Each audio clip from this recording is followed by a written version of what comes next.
the Indianapolis Colts. The most athletic draft in NFL history. Really was. They start with Anthony Richardson, pick 4, the most athletic quarterback in NFL history. Julius Brents, the cornerback out of Kansas State in round 2. Love the Josh Downs pick, wide receiver out of UNC in round 3. Also love Blake Freeland, offensive tackle out of BYU, round 4. 8 out of Boire, the defensive tackle / edge out of Northwestern. Darius Rush, cornerback out of South Carolina. They're getting a lot of my guys here, Sam. Daniel Scott, another athletic player, a safety out of Cal. Will Mallory, one of your guys, a tight end from Miami in round 5. And even Titus Leo as a developmental edge who has some pass rush upside. I mean, it's Jalen Jones, a cornerback out of Texas A&M. Not listing all of them. I missed a couple. But there's it's a good mix, and when you add it all up, it's basically some of the best athletes in this entire draft. I mean, this is one of the biggest sort of theme drafts of the entire NFL. You could tell almost immediately that the Colts were really attacking athletes with their draft, to the exclusion of almost anything else. But they were also getting good players along the way. They had 9 players with a relative athletic score of 9 or higher. The average of the 12 picks was 9.48. So essentially the average of the 12 players they drafted was a super athlete. And on top of that, you had players like Anthony Richardson, who had like a 10, was literally the most athletic quarterback that's ever come into the game. This was wild. I've never seen a team so laser focused in on, we want freak athletes, top to bottom. That's what we're doing. You've seen teams every now and again, we're going to make speed a focus of this draft, or we're going to, whatever. There's like a theme of a draft, and it's generally there or thereabouts. But this was like complete blinkers. We are getting freak shows top to bottom. So I don't want to overrate that either. It's not like in lieu of football playing. Right. It is athleticism that shows up on the field. But I think the theme with a lot of these guys is there's projection needed. Of course, it starts with the quarterback, with Anthony Richardson. It was interesting. Seattle, Pete Carroll, we talked about it yesterday. They did all their due diligence on Anthony Richardson. They may have actually picked him at 5. But the closer we got to the draft, it did feel like, okay, the fit for Richardson is probably Shane Steichen and the Colts, because Steichen he's worked with Justin Herbert, but I think more importantly, he worked with Jalen Hurts and built a run game around Jalen Hurts and his unique skills. And so Richardson's going to have that ability now with Steichen to be in this offense where they're probably going to build around his running ability. I think Richardson can be a 1,000-yard runner in the league if the Colts choose to do that, and then just work all the misdirection and play action and everything off of that as he's developing as a passer. So yeah, the whole class will hinge upon what Anthony Richardson does, but I think he's in a really good situation here. It was also interesting hearing Chris Ballard's thoughts, where he basically said, every quarterback has flaws, but we're trying to hit a grand slam, right? The discussions that we have on this podcast a lot that I feel are not always creeping into NFL buildings, because a lot of the quarterback discussion is this guy going to go through his reads? Is he going to run our system? Is he going to get to number 2 and number 3? And those are all fine for evaluating quarterbacks.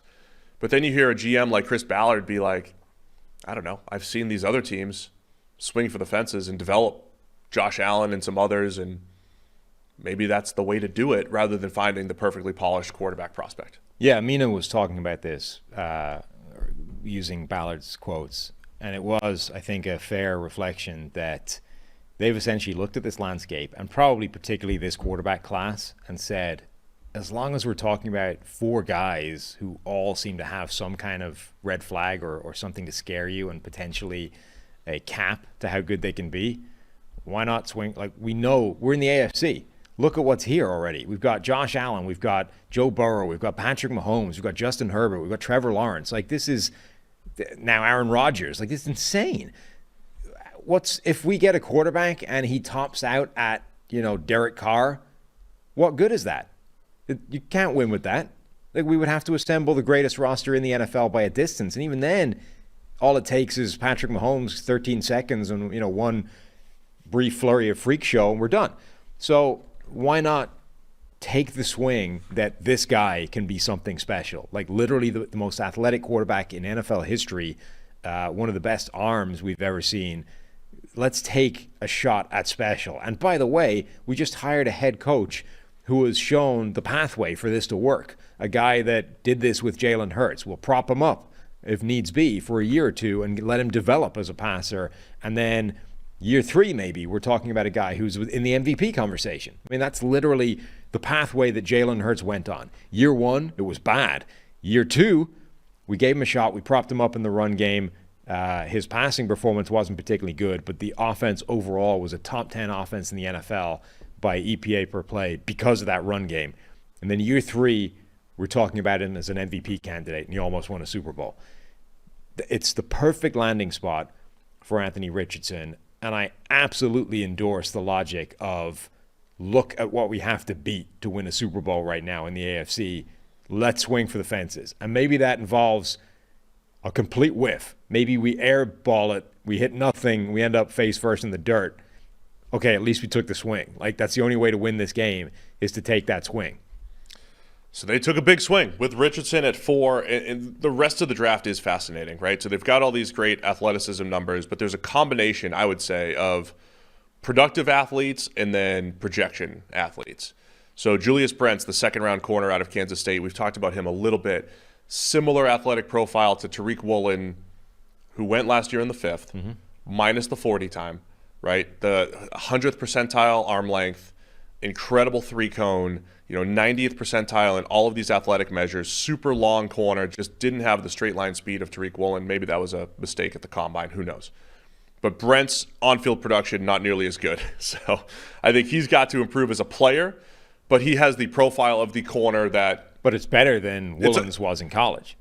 It is better than Woolen. And Woolen, right. the one thing Woolen has going for him was he was a converted wide receiver, was young at the position, but like Julius Brents is pretty close to the Anthony Richardson equivalent at corner. Yeah. Where the on-field production isn't there, but the payout could be incredible. I mean, so one of the big differences between Brents and a lot of other like long corners that can run fast is 6'6", 3-cone, which is the 97th percentile for all corners. Not for 6'3" corners that generally can't move.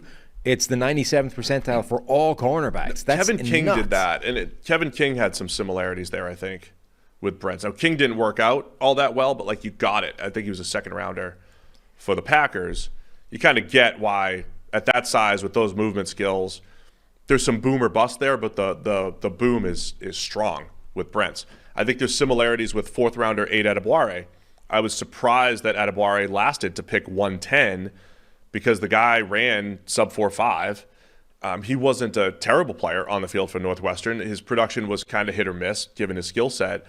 But he was one of those guys when you put on the film too, like I got all sorts of feels about him. Like this dude's flying around and he's disruptive. He's just so undersized, and he does have a tweener body. Like you talk about Kalijah Kancey and the double team stuff and everything. I mean, Adebawore by single teams is getting moved in the run game. But every now and again, he's knifing into the backfield. He's disruptive. So I get it from like a film standpoint. He's a question mark. But as an athletic, rotational guy who's now a fourth rounder, right? Expectations are lower. As a fourth rounder, give me 20 to 25 snaps. Go get the quarterback. Be explosive. I love that.